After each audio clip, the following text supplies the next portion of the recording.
Welcome to my channel Travel Guide. Why Delta ditched the Boeing 777 without looking back. Delta Airlines' decision to retire its entire fleet of 18 Boeing 777 aircraft in 2020 was a strategic move driven by a combination of economic, operational, and market factors, accelerated by the COVID-19 pandemic.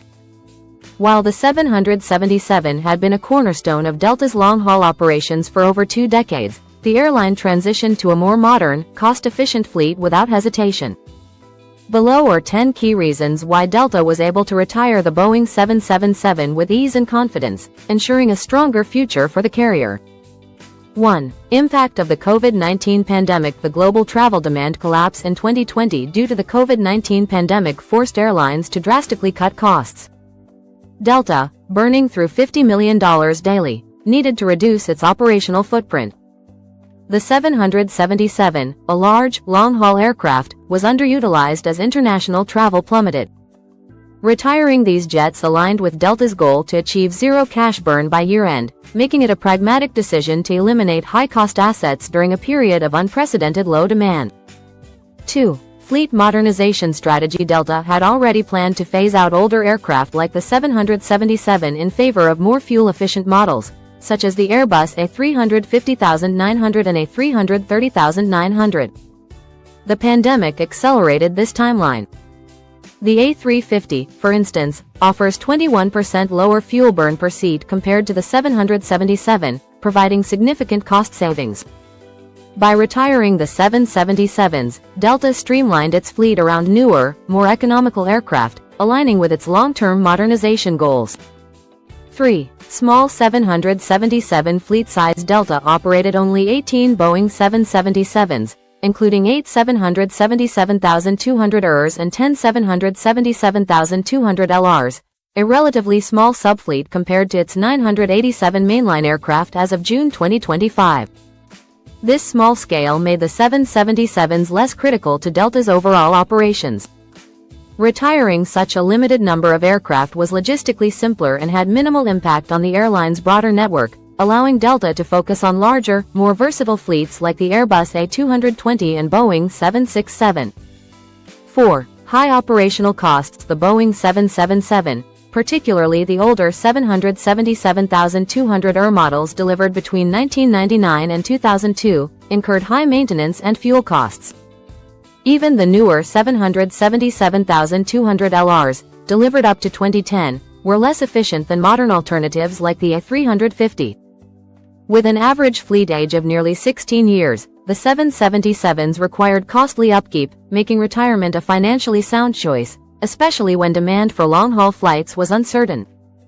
5. Availability of superior alternatives. The Airbus A350-900, which became Delta's flagship long-haul aircraft, offered superior fuel efficiency, lower maintenance costs, and a more consistent passenger experience.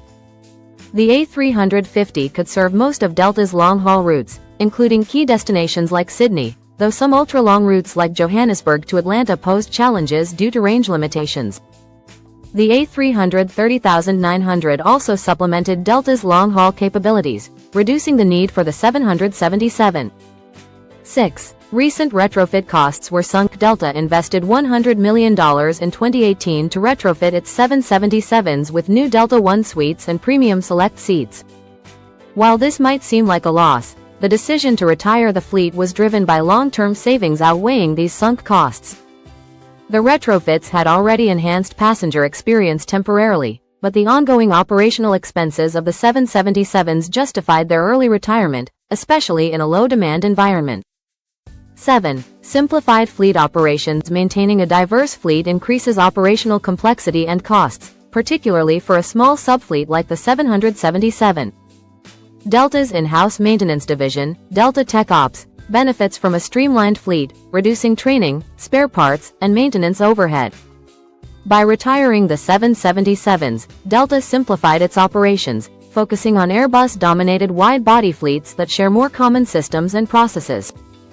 8. Pilot and crew transition. Feasibility. Delta's 777 pilots were not forced to retire but were retrained on other aircraft, such as the A350, A330, or Boeing 767-400, which share similar avionics or route profiles.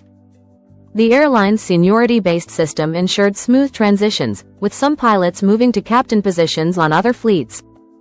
This flexibility minimized disruptions, making the 777 retirement manageable from a workforce perspective. 9. Cargo operations were temporary during the pandemic. Delta converted one 777-200 into a seatless freighter to transport cargo, capitalizing on high air cargo demand. However, this was a short-term measure, lasting only 8 weeks before retirement. The minimal investment in this conversion, combined with the lack of long-term cargo plans for the 777, made it easier to phase out the aircraft without impacting Delta's cargo strategy. 10. Market conditions for resale. While Delta's 777s, especially the younger 777-200 LRs, 10-12 years old, had potential resale value, the oversaturated second-hand aircraft market during the pandemic limited immediate buyers. However, some 777-200 LRs were acquired by Air India, demonstrating residual value. Delta's focus on fleet modernization over retaining these aircraft for potential resale further justified the retirement, as the airline prioritized long-term efficiency over short-term asset recovery. Conclusion: Delta Airlines' retirement of its Boeing 777 fleet was a calculated decision that aligned with its strategic priorities. The combination of reduced travel demand, high operational costs, a small fleet size, and the availability of more efficient aircraft like the A350 made the move straightforward. By simplifying its fleet, cutting costs, and focusing on modernization, Delta positioned itself for a stronger recovery post-pandemic, demonstrating why it had no regrets about retiring the 777. Hope you liked this video. Please like, share, and subscribe to our channel. Thank you for watching.